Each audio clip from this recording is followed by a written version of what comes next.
শুভ সকাল আমার প্রিয় বন্ধুরা, কেমন আছো সবাই? আশা করছি সকলে অনেক বেশি ভালো আছো। আমরাও না বেশ ভালো আছি। ঘুম থেকে উঠেই এদিকে চলে এসেছি চা খেতে। প্রথমে সিমরানকে গুছিয়ে কটা কেক দিয়েছি আর একটু টিফিন বানিয়ে দিয়েছি। ও নিয়ে চলে যাওয়ার পরে হাজব্যান্ড আমি চা খেয়ে নিলাম। হাজব্যান্ডের মতো কাজে বেরিয়ে গেছে।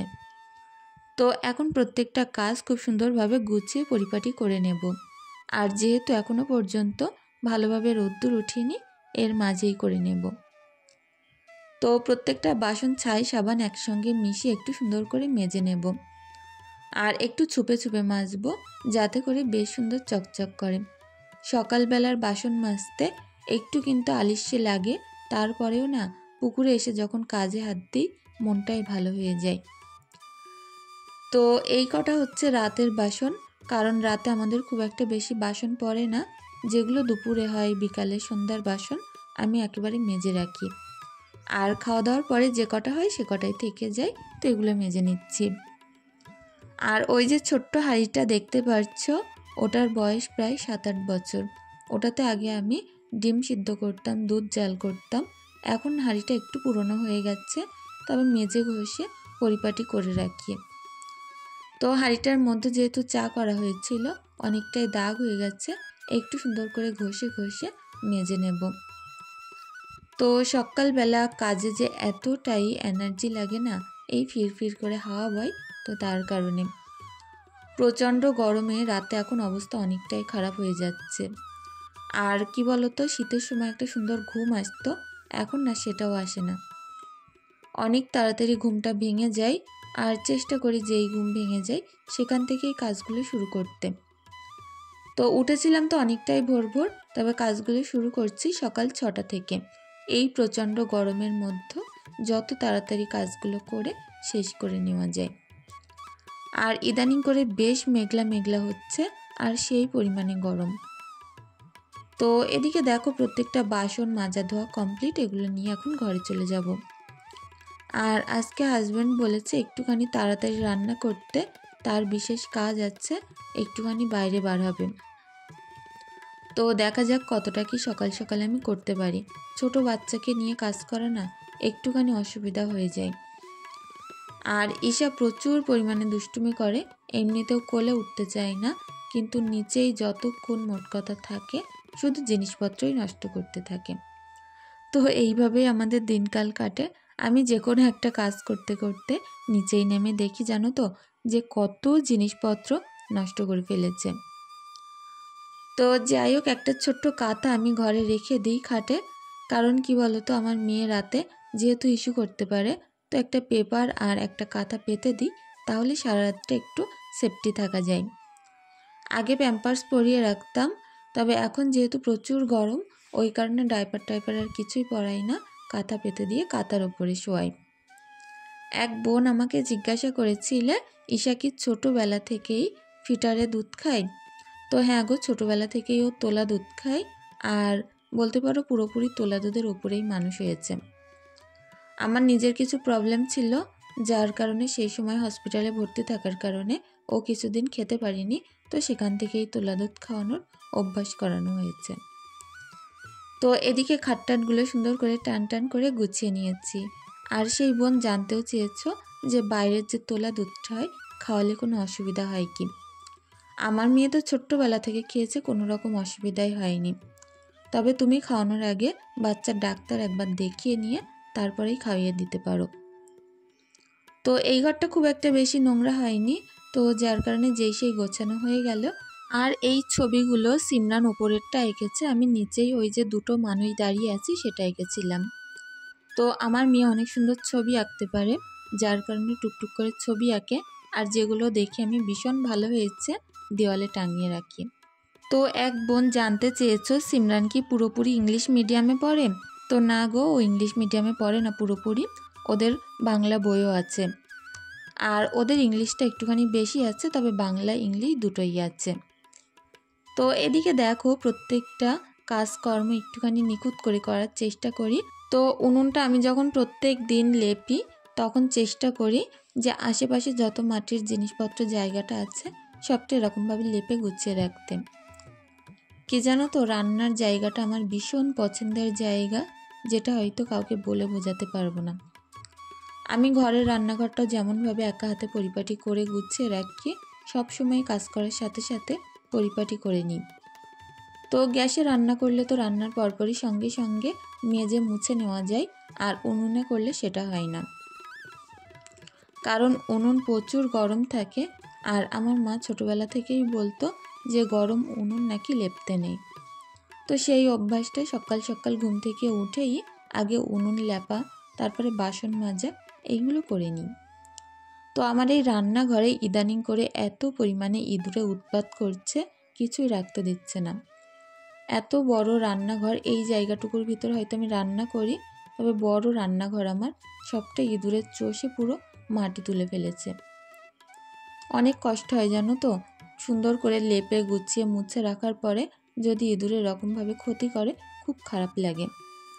তো তোমাদের সঙ্গে একদিন দেখাবো যে লেপা রান্নাঘরটা ইঁদুরে মাটি তুলে কি অবস্থা করেছে কর্নারগুলো। তো ঘরে কিছুটা ঈশার জামা প্যান্ট ছিল, সেগুলোকে আমি একটু সুন্দর করে ধুয়ে নিচ্ছি।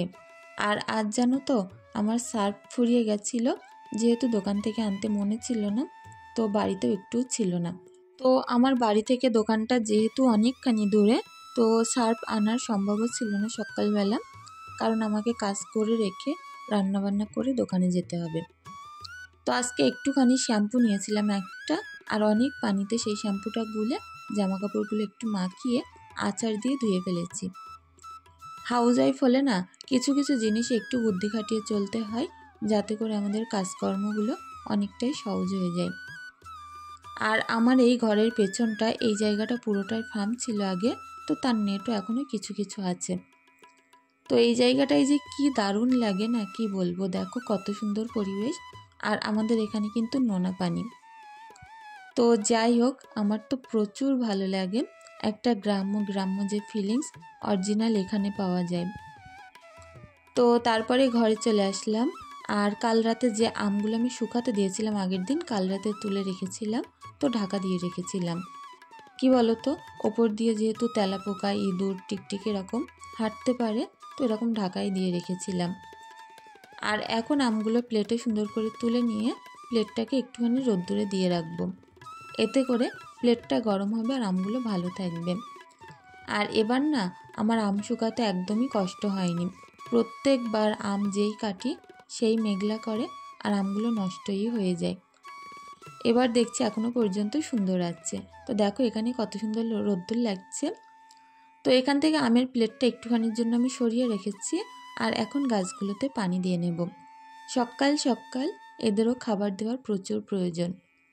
আর আমার এই ব্যালকনি থেকে এই যে বিল পাড়টা দেখা যায়, যে কত ভালো লাগে কি বলবো। চারিদিকে গরু খাচ্ছে, হাঁসে গা ধুচ্ছে, আর বিলের পানি থই থই করছে, খুব ভালো লাগে জানো তো। আর এই যে গাছটা এখন পানি দিচ্ছি, দেখছি গোড়ায় দুটো নতুন গাছ আবার জন্মেছে। তো যাই হোক, গাছটা অনেক সুন্দর, আর এই গাছটার গোড়ায়ও ওই পরিমাণে গাছ জন্মিয়েছে। তো গ্লাসে যে গাছটা আছে এটাকে আমি পরিষ্কার করবো, আর গ্লাসটাকেও সুন্দর করে ধুয়ে আবার নতুন করে গাছটাকে রেখে দেব। তো যাই হোক, ওই গ্লাসটায় পানি ভরেছিলাম, সুন্দর করে গাছটা রেখে ঘরে চলে আসলাম। আর কাল যেহেতু প্রচুর কাঁচা ধোয়া করেছি, এখনও ভাঁজ করা হয়নি। তো ব্ল্যাঙ্কেট 3টেই কেচে দিয়েছি, একটা ওই ঘরেতে আছে আর 2টো এখানে আছে। তো প্রত্যেকটা ব্ল্যাঙ্কেট একটু ভাঁজ করে গুছিয়ে রাখবো, পরে এগুলোকে বাক্সে ঢুকিয়ে রাখবো। বাক্সে ঢুকাবো ভাবছি, তবে আর হয়ে উঠছে না। বাক্সের মধ্যে প্রচুর জিনিসপত্র, যেগুলোকে আমাকে সরিয়ে খানিকটা বার করে রাখতে হবে। তারপরে জায়গা হলে ব্ল্যাঙ্কেট দুটো ঢুকিয়ে রাখবো। আর এখানে কিছুটা আমার নাইটিও কেচে দিয়েছিলাম, তো সেগুলো আমি এখন সুন্দর করে ভাঁজ করে নিচ্ছি। তো নিজের জামা কাপড়ের সঙ্গে বাচ্চার জামা কাপড় তো থাকেই, সবটাই সুন্দর করে এখন গুছিয়ে যার যার জায়গা মতো গুছিয়ে রাখবো।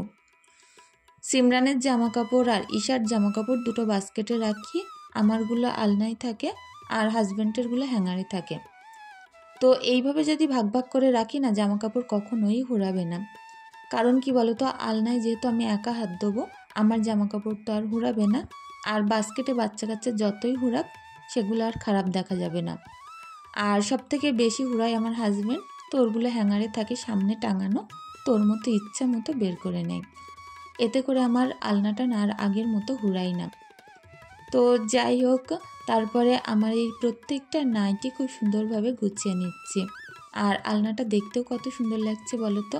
নিচে একটা পর্দাও লাগিয়ে নিয়েছি, যাতে করে নিচেই দুটো একটা জিনিস রাখলে দেখা না যায়। তো এদিকে বিলপাড়ে এত পরিমাণে হাঁস স্নান করছে কি বলবো, চারিদিকে যা পরিমাণে গরম পড়ছে, আর হাঁসেরাও কি করবে। তো তারপরে উনুন পাড়ে চলে আসলাম রান্না করতে। আর আজকে একদম সিম্পল রান্না করব, করে রেখে আমাকে আবার দোকানেও চলে যেতে হবে। কিছুটা মাছ ছিল ফ্রিজে, তো সেগুলো বার করে অনেকক্ষণ আগে ভিজিয়ে দিয়েছিলাম। আর এই যে বাগদা মাছগুলোকে কেটে একেবারে সুন্দর করে ধুয়ে রেখেছি। তো এখন মাছগুলোকে একটু লাল লাল করে ভাজা ভাজা করে নিচ্ছি পেঁয়াজের মধ্যে। আর তারপরে প্রত্যেকটা মশলা অ্যাড করে দিচ্ছি। নুন, হলুদ, লঙ্কার গুঁড়ো, আর দিয়েছিলাম একটুখানি জিরের গুঁড়ো। এটা দিয়ে চিংড়ি মাছটা আবার অনেক সময় ধরে আমি ভাজা ভাজা করে নেব। তারপরেই আদা রসুনটা দেব। আদা রসুন দিলে আগে কি বলতো, মাছগুলো একটু তলায় লেগে যেত, তো মশলাটা পুড়ে যাওয়ার ভয় ছিল, ওই কারণে লাস্টে দিচ্ছি। আর পটল, আলু, বাগদা মাছ একদম যে পুরোপুরি পারফেক্ট সবজি, আর খেতেও কিন্তু বেশ দারুণ লাগে। অন্য মাছের তুলনায় বাগদা মাছ দিয়ে করলে বেশি ভালো লাগে। ওমর তহিদ প্রোফাইল থেকে বোন একটা অনেক সুন্দর কমেন্ট করেছো। তো আমার ভিডিও যে আমার একটা ক্ষুদে দর্শকও দেখে, শুনে অনেক ভালো লাগলো। বোন কমেন্ট করেছো, আমার মতো আমার মেয়েও তোমার অনেক ভক্ত, তোমার ভিডিও আমার সঙ্গে আমার মেয়েও দেখে। তো আমার সেই বোনের মেয়ের নাম আনিশা, আর ক্লাস 2তে পড়ে। আর আমার সেই বোনের মেয়ে ঈশা আর সিমরানকে দেখতে অনেক ভালোবাসে। ভিডিওর মাঝে একটু হলেও সিমরান ঈশাকে দেখাতে বলেছ। অনেক অনেক ভালোবাসা বোন, আর অবশ্যই চেষ্টা করব এবার থেকে দেখানোর জন্য। অনেক ভালো থেকো। ঈশা মম ড্রিম প্রোফাইল থেকে যে বোন আমাকে প্রত্যেক দিন এত দারুণ দারুণ কমেন্ট করো, সত্যিই মন ছুঁয়ে যায়। অনেক ভালো থেকো বোন। শেলিস ড্রিম ব্লগ, পারুল, মিজানুর রহমান প্রোফাইল থেকে কোনো ভাই কি বোন আমাকে বলেছ যে দিদিভাই আমি তোমার ভিডিও প্রত্যেক দিন দেখি, আমার নামটা নিও। অনেক অনেক ধন্যবাদ এভাবে আমার পাশে থাকার জন্য। প্রীতি লাইফস্টাইল, এসকে সিরাজউদ্দিন, হালিমা খাতুন, জ্যোৎস্না কারিগর, নাজনীন ব্লগ, সোমা বোস, রুমা ব্লগ, বিল্লা হোসেন, ফুলমণি, প্রত্যেক ভাই বোনদেরকে জানাই অনেক অনেক ভালোবাসা। দুপুরে খাওয়ার পরে একটুখানি পুকুর ধারে এসেছিলাম, আর গাছে দেখো কত সুন্দর খই হয়েছে। এটাকে কেউ আবার জংলি জিলিপি বলে, অনেক ভালো লাগে খেতে, তো তোমাদের সঙ্গে একটু শেয়ার করলাম। আর এদিকে পড়ন্ত বেলা, আর আমার এই ছবেদা গাছটাই দেখো কত সুন্দর কড়ি ধরেছে। তো এখানে একটা দুটো খই আমরা পেড়ে ভেঙে খেয়েছিলাম, অনেক মজার হয়েছিল জানো তো, আর প্রচুর মিষ্টি। এই ফলটা আগে আমি অত চিনতাম না, যেখান থেকে আমাদের বাড়িতে হয়, তো খেতে না বেশ ভালো লাগে। তো দেখো একটু একটু করে আমি ছাড়াচ্ছিলাম আর খাচ্ছিলাম। তো বন্ধুরা, আজকের ভিডিওটি এখানেই শেষ করছি। সকলে অনেক ভালো থেকো, সুস্থ থেকো। আমাদের জন্য একটু দোয়া ভালোবাসা রেখে যেও।